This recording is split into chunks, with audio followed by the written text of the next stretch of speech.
Listen, I hope Kevin makes a change. I don't know. I hope he changes for the sake of his children. I don't think they're gonna. I don't know. From what we know so far, if they were truly separated during the times when the kids were under the hands of Jodi and Ruby, I don't think they're gonna go after him. I think like all that YouTube stuff. No, I don't think they're gonna go after him for that, because I think it's really tough for kids to not be raised by their parents. Sometimes like going into like foster care, that could be really tough. Sometimes going with relatives, what if the relatives don't want you? I don't know. And I know like a lot of their relatives, they already have like large families anyways. Like imagine joining a family where there's already like 5 kids running around. You're just like the 7th and 8th kid, I don't know. Like I understand why they always want to put the kids back with the parents, but sometimes you just have really horrible parents and being with them is just so detrimental. That there's something going on with regard to sentencing in the courtroom, so let's go in. Good morning, ladies and gentlemen. Welcome to District Court. We're here for sentencing in the matter of State of Utah. Why did she just like walk into the courtroom like that? I'm sorry, it's just me. Versus Ruby Franke. Ms. Franke is here with Mr. Windward. Mr. Clark and Mr. Sham are here for the State of Utah. And we are ready to proceed with sentencing. We are. Yes, Your Honor. Counsel, the terms of the sentence were agreed to as part of the plea agreement, correct? That is correct. There is a pre-sentence investigation report in the matter. I have reviewed that. Everyone has seen it? Yes. What about restitution, counsel, before we move on with other matters? We'd like to leave that open at this time, Your Honor.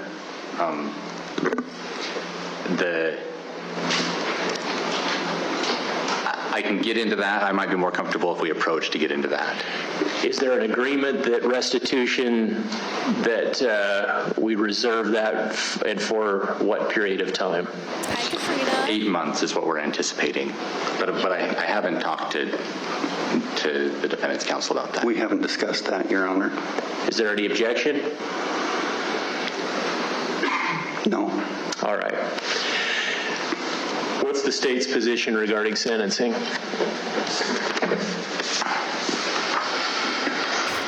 Your Honor, the state, I'll stand up.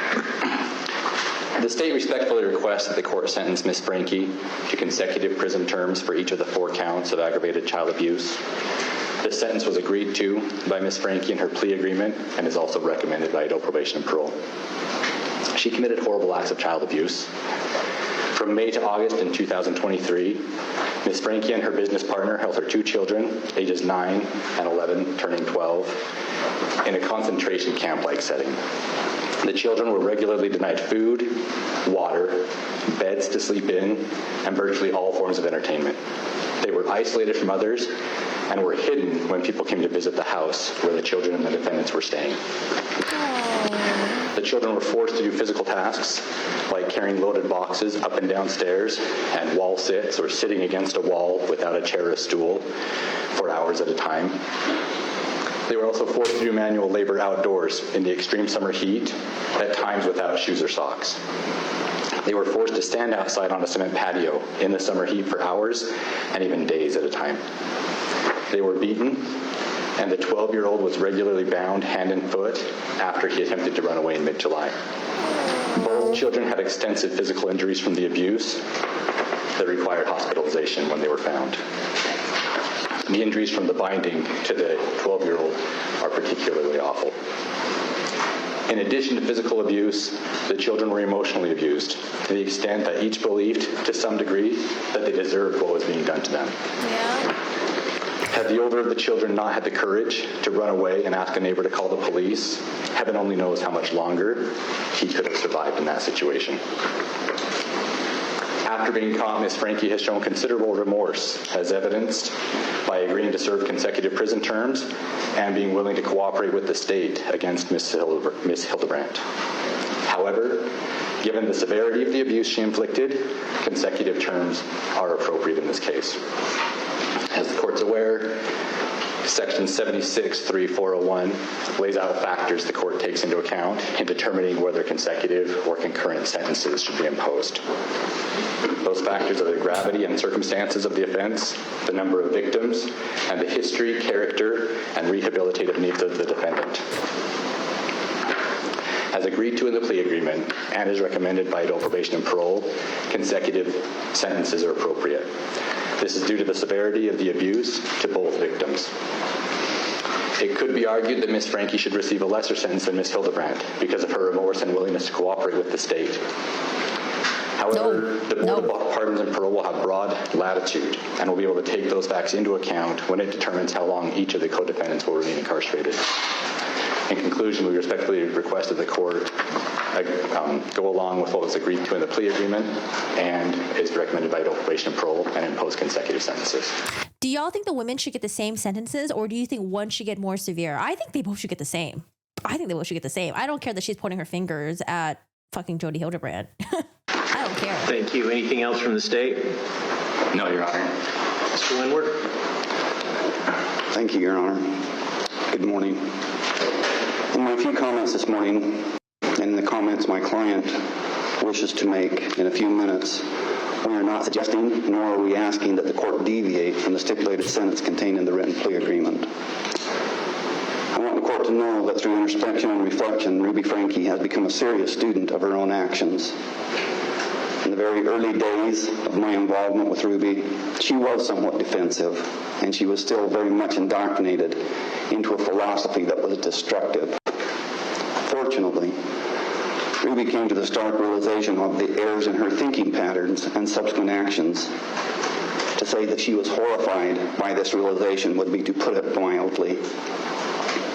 I have marveled at how quickly Ruby abandoned her defensive stance and moved toward her total acceptance of her actions and to... I don't know. There's something about Ruby that I'm really not liking right now. Like the way that she's like, I don't know, maybe the way that she's like posturing herself, or the way she's like fidgeting her hair a little bit earlier. You think Ruby should get a worse sentence? She's supposed to protect her own children? Oh, that's interesting. I actually didn't even think about it that way. I kept thinking that people wanted Jodi to have more because she's like the architect of all this, and then Ruby's just the one who just went along with it. But you know what? That could make sense too. Ruby to get more than Jodi. I could totally see that. Her sentence today. So far, she has used her time in jail to unwrap the layers upon layers of deceit and deception foisted upon her over the last 4 years by an unscrupulous individual. Ruby realizes that she still has work to do in shedding those thinking errors and to reestablish a better and correct pattern of thinking and behavior. Ruby realizes that changing her thinking, reestablishing relationships, and healing are not simple or easy tasks. However, she is committed to doing that work. I would like the court to know that Ruby Franke is a delightful, respectful, and responsible person. She is open to feedback and addressing the consequences of her actions head on, and now ready to address your honor and accept your judgment. Did she welcome the feedback when people were like, hey, you're doing some really weird things to your children back in the YouTube days? No, she came on the defensive, both her and Kevin. I don't remember her welcoming feedback back then. She went on the defensive. They doubled down. Thank you, Judge Walston. Thank you. Ms. Franke has a statement she'd like to make. She does.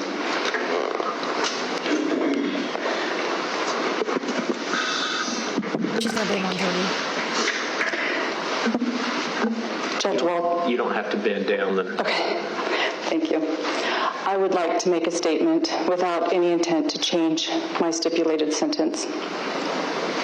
For the past 4 years, I've chosen to follow counsel and guidance that has led me into a dark delusion.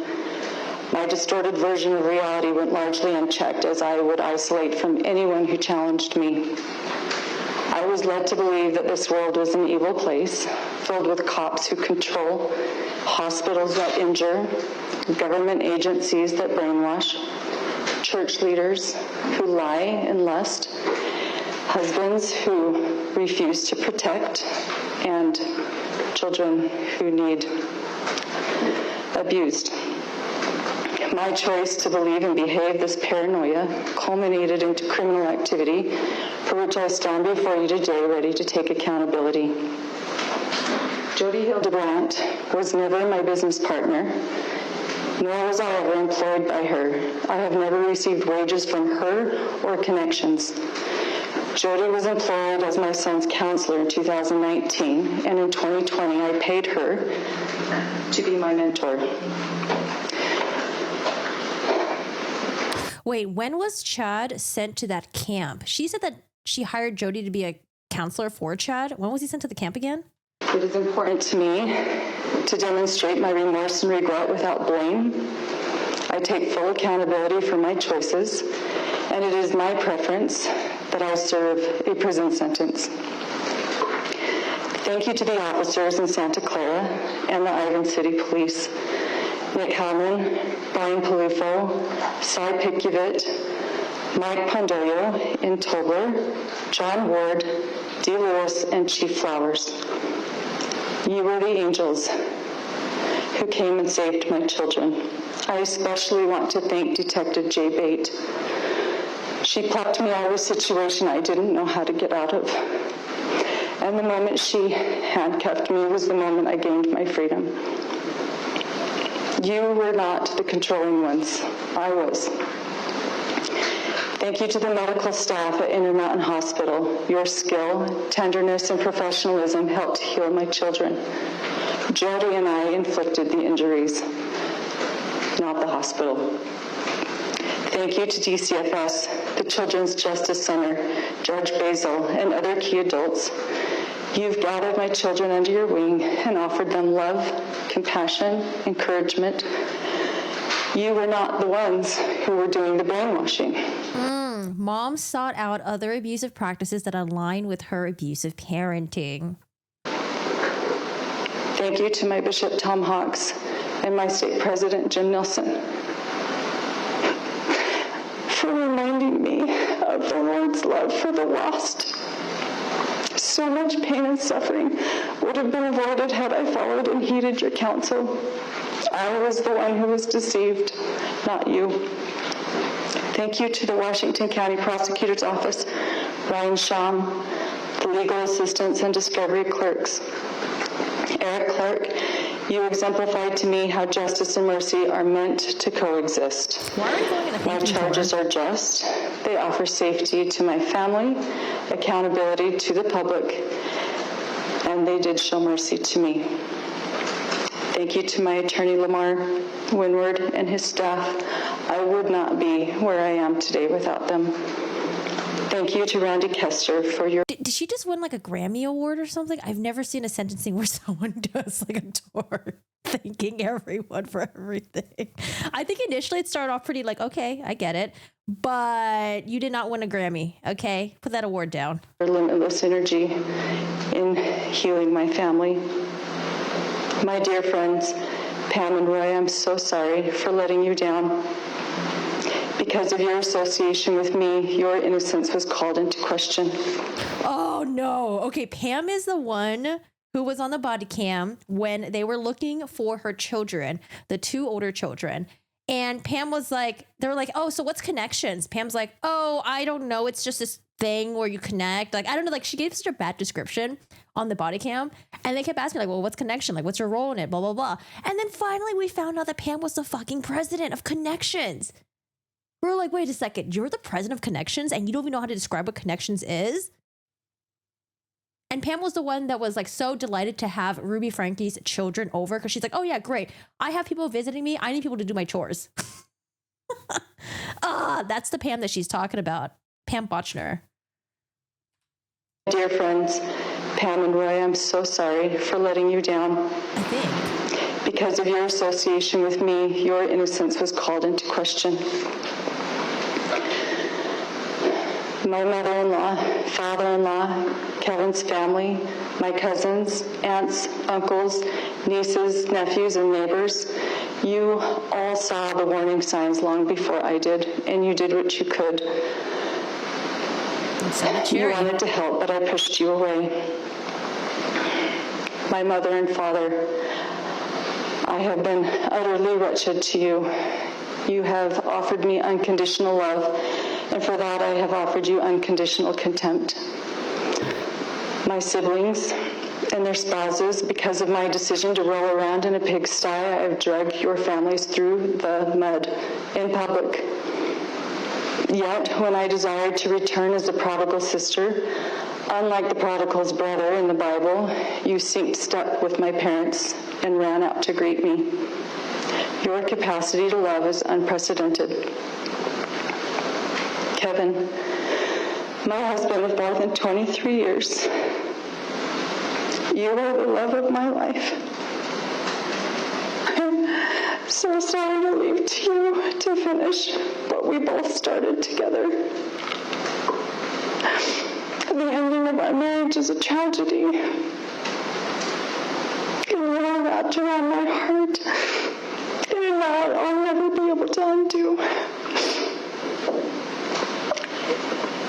To my babies, my 6 little chicks, you were part of me. I was the mama duck who was consistently watering you to safety. I can see now. Over the past 4 years, I was in a deep undercurrent that led us to danger. I never ventured to darkness knowingly. I was so disoriented. But I believed dark was light and right was wrong. I would do anything in this world for you. My willingness to sacrifice all for you was masterfully manipulated into something very ugly. I took from you all that was soft and safe and good. I took from you your mother. How terrifying this must have been for you. And I still crying. You're hurting your tender souls.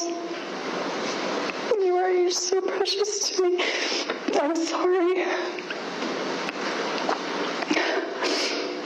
My choice to live in fear of the world has created a great vulnerability and a blind spot for me, where I have broken hearts and I've caused people to suffer and I have betrayed sacred trust. I know, right? I wonder how many times her kids cried through the abuse that they were going through. How many times the kids were begging their mom to stop. How many times their kids were telling their mom that this hurts. I'm hungry. And I wonder how many times Jodi and Ruby just laughed it off. Watching my community respond to my charges with justice and mercy and grace and love is all the more evidence to me how wrong I've been. This world is full of really good people. And finally, I'm sorry for twisting God's word and distorting his doctrines.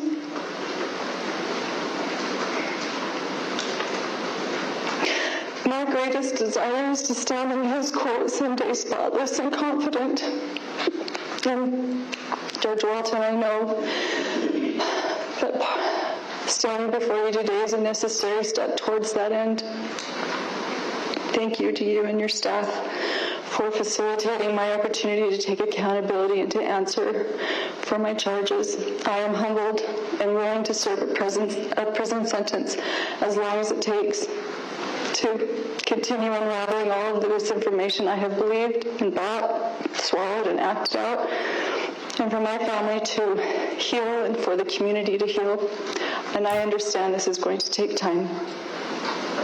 I'm committed to continuing my learning until all of my toxic layers are shed, and I am ready to re-enter as a contributing member of our beautiful society. Thank you, Judge Walton. Thank you for your statement, Ms. Franke. Anything else, Mr. Windward?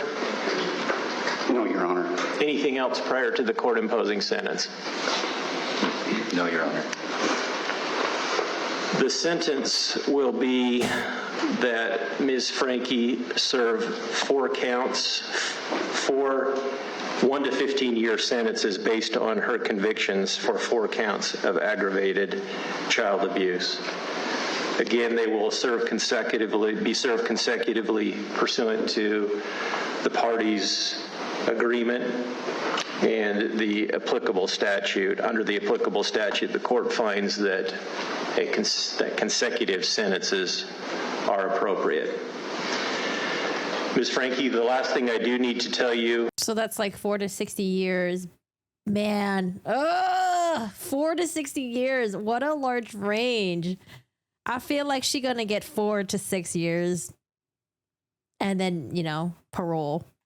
is that you have only 30 days to file or to perfect an appeal of any errors of the court by filing a written notice of appeal with the clerk of the court. If you don't do that within 30 days, you will lose your right to appeal. You also have the right to the assistance of an attorney on appeal and to have one appointed if you cannot afford to hire your own.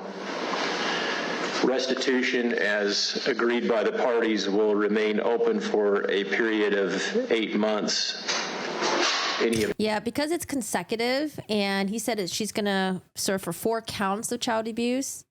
For 4 counts, and the minimum is 1 year each. So if it's consecutive, that's 4 years right there, and then the max is 60 years. If it was concurrent, it would just be 1 to 15 years. But because it's consecutive, minimum she'll get is 4 years. But then again, there's always that good behavior shit where it's like, hey, you're supposed to serve 10 years, but you're on good behavior, so we'll let you out at 4 years. The parties can bring that matter back before the court within that period of time. Anything else? No, Your Honor. Well, I mean, Thank you. It could go up to 60 years, but I don't think so. I don't know. I feel like it's going to be like 4 to 7. The next matter before the court is State of Utah versus Hildebrandt, case 231501763. Here comes Jodi. I think that there'll probably be a break before Jodi comes out, right? Oh, no. Mr. Terry is here representing Ms. Hildebrandt. Well, Jodi's here now. Mr. Shum and Mr. Let's see Jodi's demeanor when she walked into the courtroom. I don't know, man. When Ruby walked into the courtroom, she was like, oh, my hair. And I don't know. The way she came in, I was like, girl, what are you doing? Clark are here representing the state. She kind of like she's a drug or something.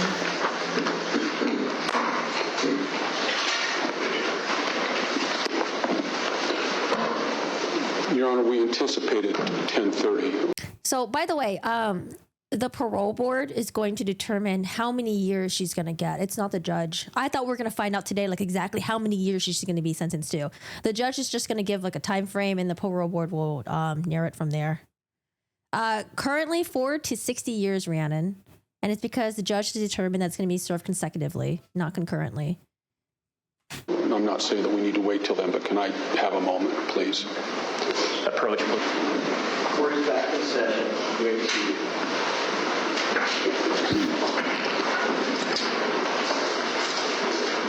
Court recalls the matter of State of Utah versus Hildebrandt, case 231501763. Counsel are present. Ms. Hildebrandt is present. Counsel, there is a pre-sentence investigation report. I have read it. Everyone has seen and reviewed that. Yes, Your Honor. Yes, Your Honor. Again, the sentence was stipulated at the time of the plea agreement. What record do we need to make other than going forward with sentencing? Your Honor, it would be repetitive.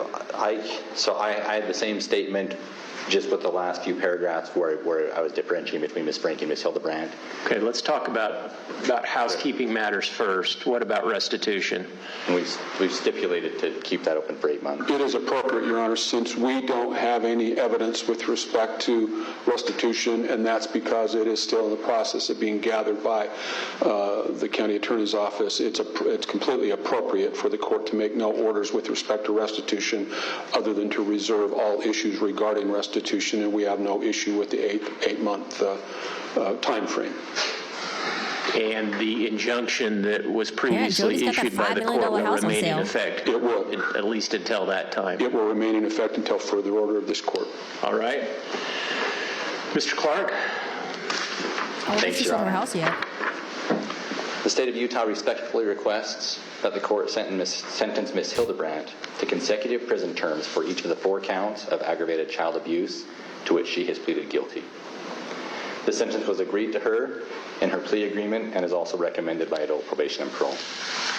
Ms. Hildebrandt committed awful acts of child abuse. From May to August 2023, she and her business partner held 2 children, ages 9 and 11, turning 12, in a concentration camp-like setting in her house in Ivan City.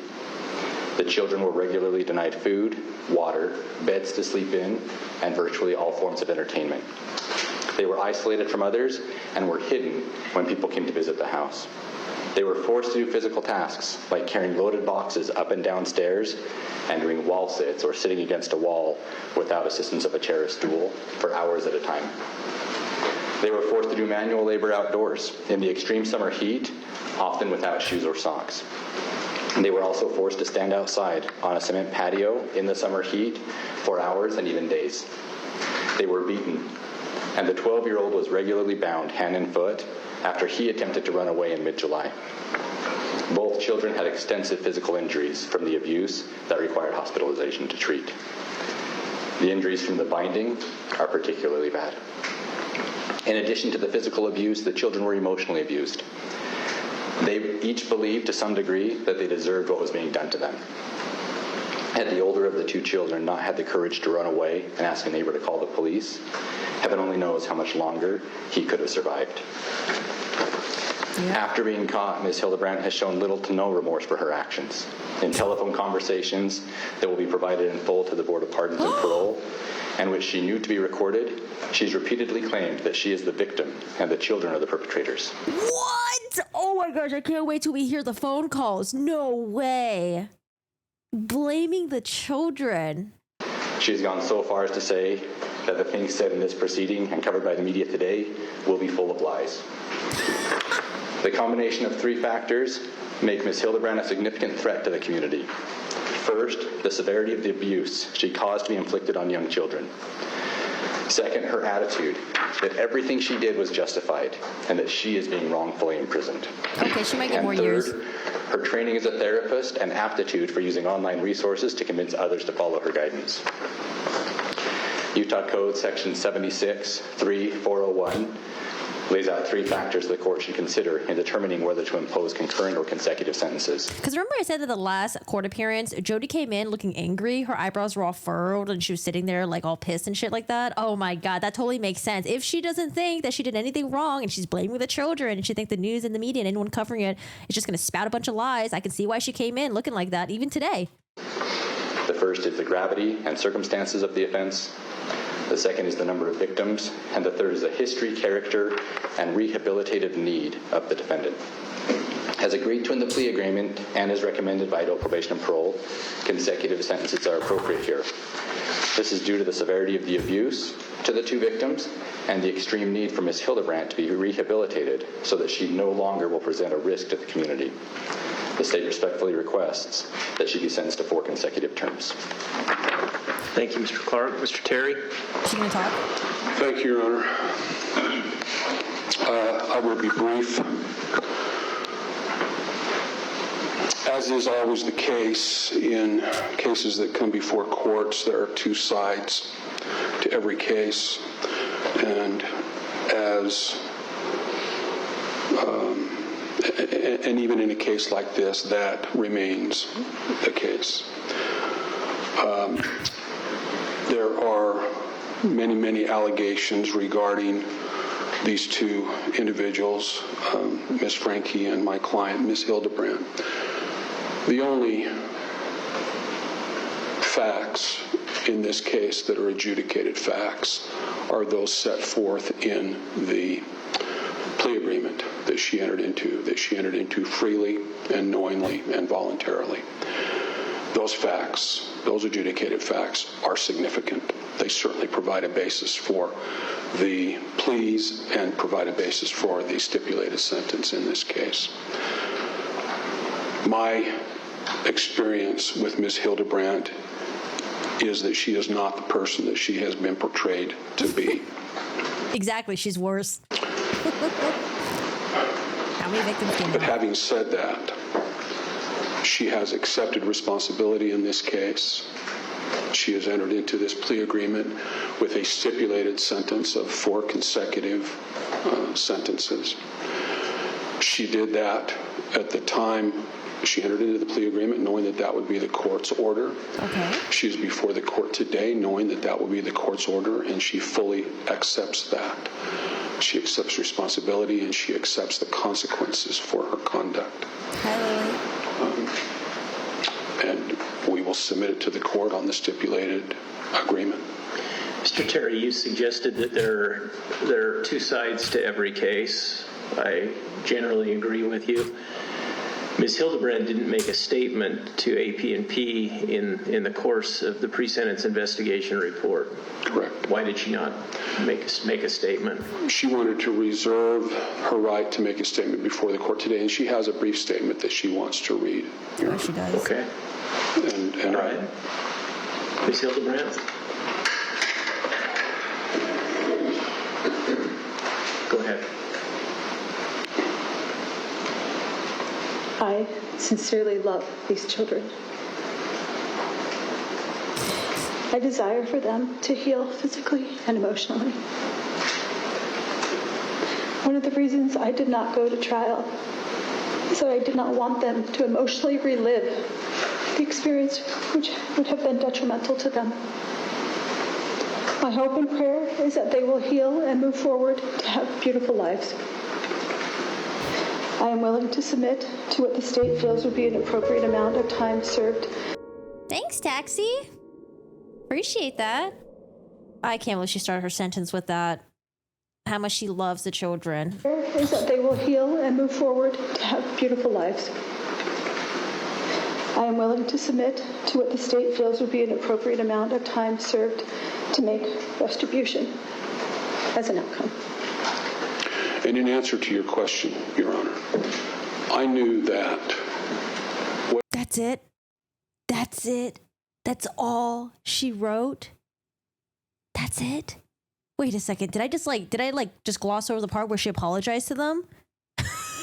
Did I gloss over the part where she said that she did wrong? Wait a second. Was that, maybe I blanked out or something. Maybe I didn't hear it. Whatever she might say to the author of the pre-sentence report would probably sound hollow and self-serving, and perhaps it does today. But I know that my client, in the statement that she makes to the court today, that statement is absolutely sincere. Does Hildebrandt recognize that it's her behavior that caused the harm to the children that she's referred to in her statement? Yep, Your Honor, she recognizes that she was, along with Miss Franke, that she made decisions with respect. Oh no. The lawyer is saying, hey, it might sound like her statement just now is hollow and self-serving, but I promise you, I know her. It's not. I think even the lawyer knows that was such a bad statement. And the judge was like, okay, does she know that her actions, this is from her actions? And the lawyer's like, well, she knows that both her and Ruby Franke, don't forget about Ruby now. Oh my God, I feel like the lawyer's trying so hard because the lawyer knows that this woman right here does not want to take responsibility, but he's trying to word it in a way that sounds good for the judge. Recognizes that she was, along with Miss Franke, Don't bring up Ruby. Focus on your client. that she made decisions with respect to the discipline of those children that were wrong, that caused harm to those children. She fully recognizes that and accepts responsibility for that. All right. Anything else? No, Your Honor. No, Your Honor. Okay.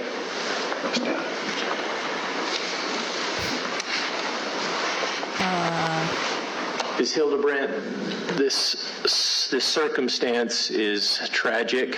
It's largely, of course, of your making. By any measure, your conduct in this case was disastrous for these children. Mm-hmm. Adults are supposed to protect children. Adults with specialized training in particular are supposed to protect children. You didn't do that in this case. In this case, you terrorized children, and the results have been tragic. It's what happened to these children and your philosophy in dealing with them frankly seems detached from reality or any objective standard of decency or even common sense. And the court finds that it is appropriate that you serve a prison sentence. The court finds under the statute, Utah Code 76-3-401, that given the gravity and circumstances of the offenses, the number of victims, and the history and character and needs of the defendant, that consecutive sentences are appropriate. The court imposes 4 1 to 15-year sentences to be, again, served consecutively for each of the 4 counts of aggravated child abuse. The last thing I do need to tell you is that you only have 30 days to file or perfect an appeal of any error of the court by filing a written notice of appeal with the clerk of the court. If you don't do that, you will lose your right to appeal. That has to be filed in writing, and again within 30 days. You also have the right to the assistance of an attorney and to have an attorney appointed if you cannot afford to hire your own. Thank you. We're in recess. Wait, does it look bad if you took a plea deal and then you decide to appeal it or try to? I'm actually very curious about that. What if they do try to appeal? Like, hey, I'm going to appeal the decision, but I already agreed as part of the plea deal to serve consecutively. Yes. Thank you, Your Honor. Thanks, Your Honor. Thanks, Unite. I appreciate it. Thank you so much for the 6. Thank you for the support.